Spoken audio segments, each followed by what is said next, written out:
Hi, my name's Mel Ashworth and this is Coffee with the Councillor. Welcome. And today I have the pleasure of interviewing Councillor Pete Fox. Good morning. Good morning, Mel. Lovely to see you. Thank you for asking. How are you? Fine, thank you. Good. Yeah. Now, which ward do you represent, Pete? I represent Bleedon Hill. Bleedon Hill, Yeah. so just over the way then. That's correct, yeah. And how long have you been a councillor and which party are you with? I was elected in May this year, Uh-huh. and I'm with the Conservative Party. Oh, right. So was that the first time you'd stood as a councillor? Yes, it is, yeah. Okay. How did you enjoy the experience, if that's not the Well, wrong word to use? I did enjoy it, yeah. It was out canvassing since before Christmas, and I got used to that, with meeting the public, which I found very entertaining at times. Yes. And yeah. Challenging? Challenging. Yeah. Yeah, I lost about half a stone in weight. And did you get blisters? I did. I got bitten by a dog as well. Oh, that's not funny. No. But, yeah, it was a good experience. I'd do it again. Right. In fact, I'm still out canvassing. Yes. Even after the election. It doesn't stop. We like to keep in touch. Of course. We don't want people to think we only get in touch with them when we want their vote, you know. That's right, yeah. Very cynical. Well, people are cynical about politics, aren't they? I have been myself in the past, yeah. What inspired you to get involved then? Well, I was asked to stand by Peter Bryant, an existing North Somerset councillor. Right. He met me when I was the chairman of the Sanford Road Residents Association. Oh, yeah. So I'd already been at a fairly low level involved in local politics. Okay, yeah. And you thought, yeah, why not? I thought, well, yeah, go for it because, yeah, I needed a challenge. You've got to keep pushing yourself. Yes, absolutely. And I have had to push myself quite a bit, actually, to it. But, in what way? What do you mean? well, like, the canvassing didn't come naturally to me. I had to push myself a bit to do that to start with. But once I got used to it, you know, it's quite nerve-wracking, isn't it? It can be, yes. Yeah, it can be quite nerve-wracking. People ask you questions you don't know the answer to quite often. So what do you say when you don't know the answer? I say I'll get back to them usually. Yeah. That's the usual guess, ain't? And you do? And I do, yeah. Yes. Yeah, absolutely. When I've asked somebody else or found out off the net or whatever. Yeah. I do, yeah. Done a bit of research. I mean, you have to be a person of integrity to stand. You've got to be a person Hopefully. of integrity, hopefully, yes. You've got to be understanding and you've got to be a good negotiator as well. Right. And you can't be shy and retiring, can you? You can't be shy and retiring, no. You've got to push yourself a bit in that way, probably. If you, Yeah. You know. What about your family? Presumably you do have a family, Pete? I do indeed, yes. I've got my wife, Phil. We've been married for 35 years. Wow, that's amazing. Wonderful. Yeah. Where did you meet? We met in Weston-super-Mare. Good old Weston. In a nightclub. Yeah. As you do, or as you did in those days. Or as you did. Yeah, as we did, yeah. Can we say which nightclub? It was called Fanny's.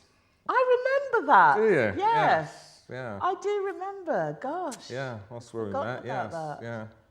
Oh, wow. And 35 years later, so did you have children or? We've got 2 children, yeah, they're now grown up, of course, yeah. And they've got children of their own. We've got 3 grandchildren, 3 grandsons, in fact. 3 boys. Fabulous. Yeah. The last one arrived within the last month, actually. Congratulations. Little Isaac Fox. Oh, Isaac Fox. Yeah. Oh. Yeah. Are you a doting grandfather? I am, yes, I would say. That's a pretty fair description, especially with the older 2, because I can have a rough and tumble with them, whereas Isaac is still a baby, so Don't being rough and tumble chap, with him. I don't have much to do with them, you know. It's when they get a bit older, you... Yeah, men tend not to go near for the first sort of 6 months. frightened of breaking them, Yeah. you know. And that sort of thing, but yeah, I enjoyed my own children. I had a lot of fun with them, and I intend to with my grandchildren Fabulous. as well. Yeah. And of course, your wife, she gets involved with the grandchildren. Yeah, she's actually given up work to look after my daughter's son, so that she can go back to work. What a woman. She's a dental nurse, my daughter. Okay. So it's a good profession to be in. She needs to keep it up. Yes. And so yeah, my wife's retired early. What a She's woman. a kept woman now. Be very careful, Pete. Be careful. Yeah. Now, where did you go to school then? In college? I went to school, my first school was Qstoke Primary School, because that is where I come from, Qstoke, basically. Yeah. Although I was actually born in Western General Hospital. Along the boulevard? Along the boulevard, Yeah. yes, on St George's Day 1950. Oh, wow. Yeah. Yeah, but we moved out to Custo because my family have got connections with Custo. Yeah, and, we lived in rooms originally. What's that? What do you mean? Well, that's like where you share a house with other people. It was the sort of thing that was done quite a lot after the war. Whereas the housing shortage, so we share the facilities and just have one room, more or less like a bed set. So how many were there in? Well, my brother is quite a bit older than me, so he was away at school, and it was just me and my parents. Okay. And, in one room, and then shared kitchen, bathroom, yeah, and etc. Yeah, okay. Which was not that uncommon in the early 1950s. No. And then they were allocated a council house, Yeah. a new build council house in about 1956, I think it was. Now, in those days, a council house was given out on merit. What? In as much as you had to have a good work record and also a local connection, if possible. Not essential, but Right. so that was before need was taken into consideration. So nowadays, I suppose that would be considered discriminatory. Yes. But in those days, if you had a good work record, To have a good work record. which wasn't difficult to have in those days, I suppose. And if you had a local connection, which made for a strong community. Yes. And it was out at Custo. You know, everybody knew everybody else. Right. It was a great place to grow up. Oh, wow. Okay. How did you get out of Custo when, say, there was snow and you've got that, is it Monk's Hill? Yeah. Well, That must have been the short word is cut off. we didn't. So you had to stay put? Yeah, that's a bad winter of 62, 63, which of course you won't remember. No, I won't. No, definitely not. Well, I missed about 3 months of schooling, I believe. Never recovered, really. Well, that's my excuse. Yeah, and you're sticking with that. I'm sticking with it, yeah. Fantastic. So you've been a councillor for the last few months. That's right, And just a quick question, what motivated you to get involved in politics? I know Pete Bryant asked you to stand. He did, yes. But what was behind you feeling that you could? Well, you know, I've got a love for the town. I've lived here all my life. Yeah. And a lot of good things that go on in the town. Yeah. And I think you've got to keep positive about it and make sure that positive things keep happening. And you can only do that by being involved. Right. You know? Okay. So what hobbies do you have, Pete? Well, I've got a classic MG sports car. Oh, nice. Which spends quite a bit of time me tinkering about with it, which with my background in motor trade, I quite enjoy. So you're in heaven? I am, when I'm down in my garage, underneath my MG, yeah. Where your wife can't find you? Wife knows where I am, but she doesn't venture around very often. I wonder why. As a girl, what colour is, I've got to ask this question, what colour is the car? It's Inca yellow, which is a very yellow. bright, vibrant yellow. Oh, wow. Do you ever drive it? Yeah, when I'm not fixing it, yeah, I drive it quite a bit, yeah. Yeah. It's nice out in the country, fantastic. with the roof down on a summer's day, windy roads. Can't beat it. Any other hobbies? Motorcycling. Okay. I've got a 30-year-old motorbike that I use that for every day. 30 or 30 13? 30. Wow. Yeah. God. So that needs a bit of fettling as well. What sort is it? A Triumph? I have been a Triumph owner, but this is a Yamaha. A Yamaha? Yeah. Oh, wow. A rice burner, What does that mean? a Japanese bike. Oh. Sorry. Yeah. Thank you for that translation. Right, this is my baby, this question. I love this question because you get such a variety of answers. 3 people you'd invite to a dinner party. Right. They can be living or dead. Obviously, they'd be alive at the dinner At the party. party, yes. Right, well, normally for a dinner party, I would just have close friends, really. So it'd have Can to you be... say who they be, or...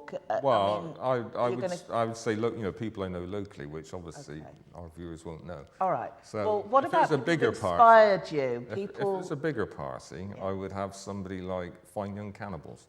That's 3 of them.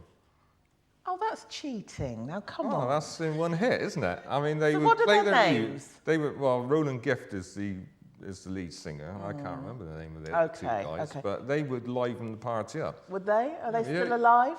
As far as I know, Okay. yes. And yeah. are they still playing music? I believe so, yes. Are they English, American? Fine Young Cannibals are English. Oh, okay. Yes, yeah. I have actually heard of them. Well, I'd be surprised if you hadn't. Yes. Yes. They were quite big in the 80s. That's right, yeah. Yes. Yeah. Can you sing us one of their tunes? No, Not don't worry, at the don't moment, worry. No. If I had my music with me, I would, yeah. What about, before you kick the bucket, what's on your bucket list, Pete? To do? Yeah. I'd like to go back to New York. Oh, so you've been to New York? Yeah, my wife and I went in 99. Oh, wow. I've got a nice picture of her with the Trade Centre behind.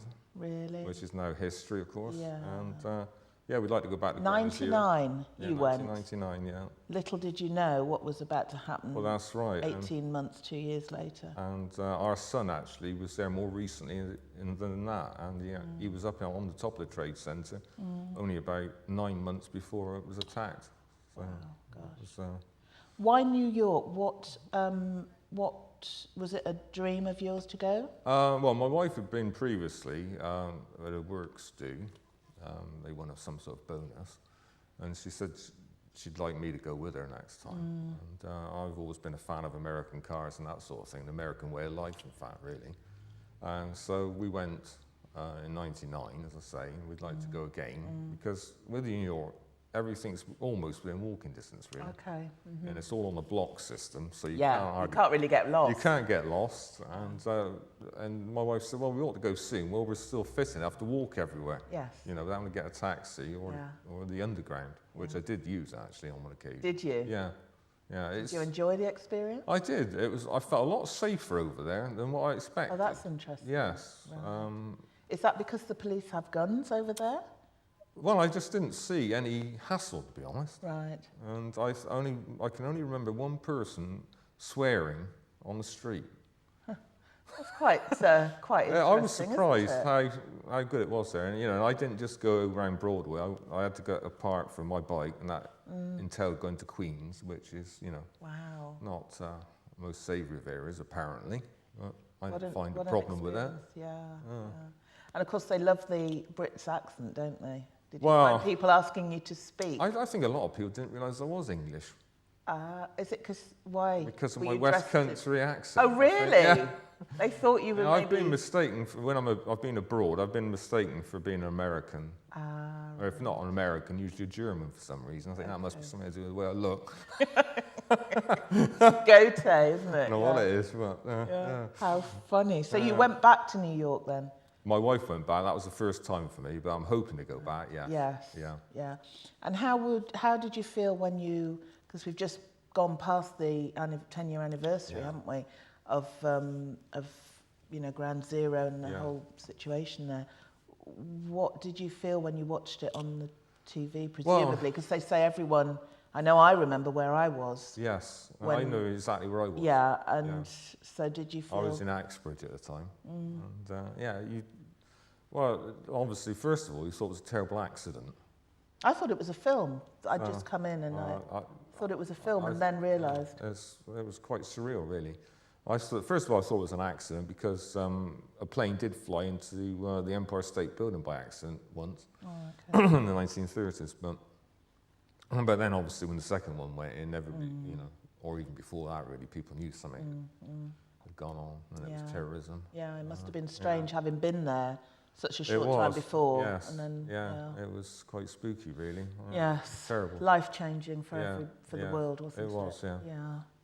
Well, just, you know, to wrap up, really, Pete, what would you be able to say to any young people watching this, you know, to inspire them to get involved in local politics? Because a lot of people don't understand what politics is.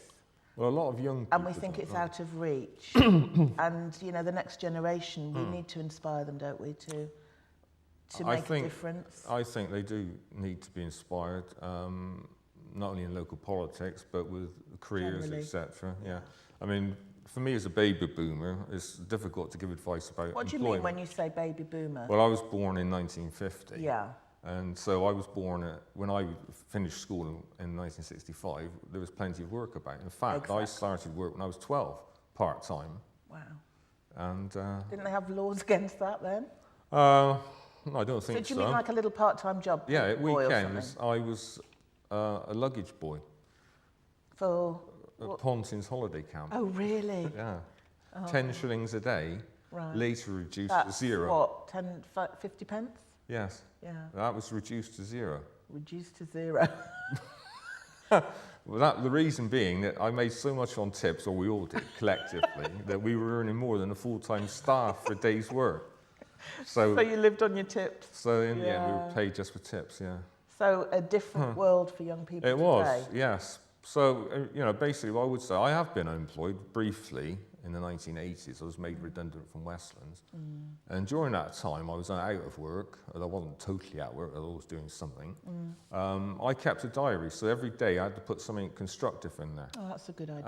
And it need not necessarily be something to do with getting employment, but something organised and something constructive. Yes. And I think that helps, because when you go for an interview, if they ask what have you been doing for the last 6 months, at least you've got an idea.